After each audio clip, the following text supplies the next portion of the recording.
Railroad Time Capsule takes you back to December 18th, 1998, landing in Mount Dora.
Gentlemen, can you hear me? Check! How about now? Wait, what is the person you're talking to? I don't know how to operate. See how cynic they are? They even have an old microphone. Welcome to Mount Dora on a beautiful Mount Dora Chamber of Commerce day. My name is Craig Willis. We're housed in the old Atlantic Coastline train depot right behind you, of which passenger service to Mount Dora stopped in 1950. So today is a day we're going back to a little bit of our roots here, a little history here in Mount Dora, where a lot of people used to arrive by train in our fair city. Welcome. Let me give you a little bit of information on the Doodlebug. These are the most frequently asked questions here. It's a dual-control 50-passenger rail car. The Doodlebug is a remanufactured version of a Edwards motor car built in North Carolina in the 1920s. You see what it looks like. I think it operates from both ends, goes frontwards and backwards. I think the future is bright for the Mount Dora Scenic Railway Company. Let me turn it over now to the guys who've been working so hard to get to this point. Steve Tirico, who is the general manager, has to say something.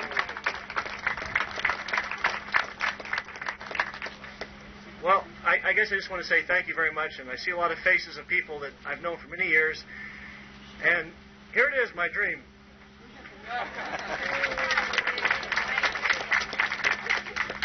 Well, that was quick. Well, Chris Welsh is the vice president, correct? And he's been involved with the railroad business for over 20 years, and food service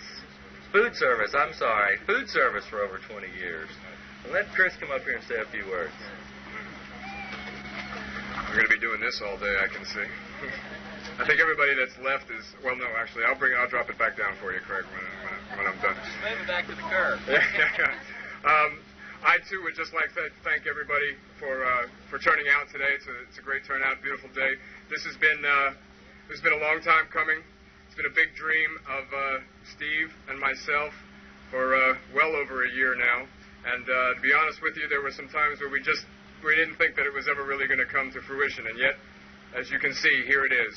I'd like to take a minute to introduce Mr. Ben Biskin, who is the general manager of Florida Central Railroad, who they operate on these tracks, and who through some over the last year we were able to come into an agreement with Florida Central, and Ben has just been incredibly supportive and just great with us, and we couldn't have done it without him.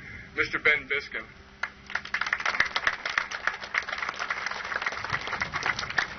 Thanks, Chris.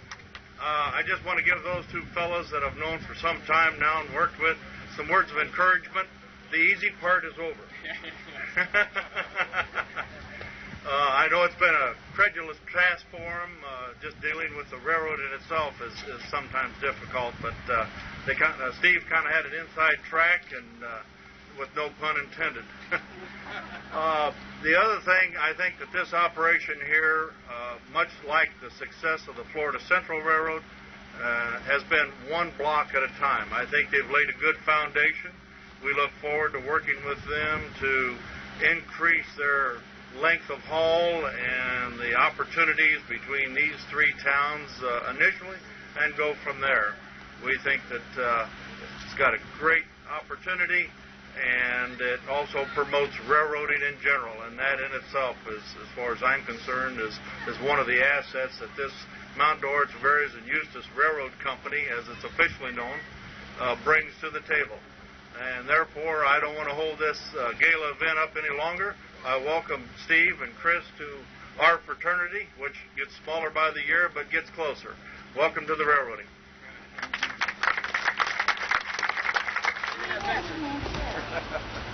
Okay, ready?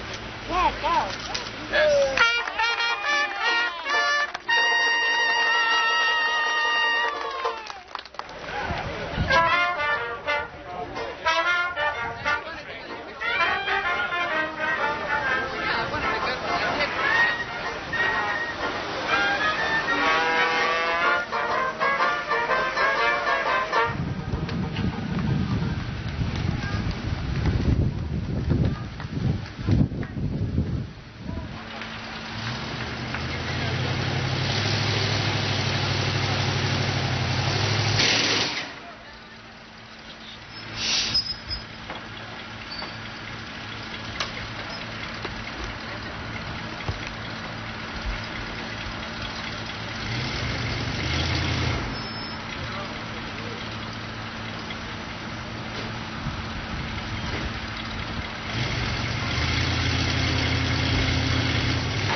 Okay, everybody, hang on. Here we go.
From December 18th, 1998, The time capsule takes you back to your present year. Where will the railroad time capsule land next? Why not subscribe and find out?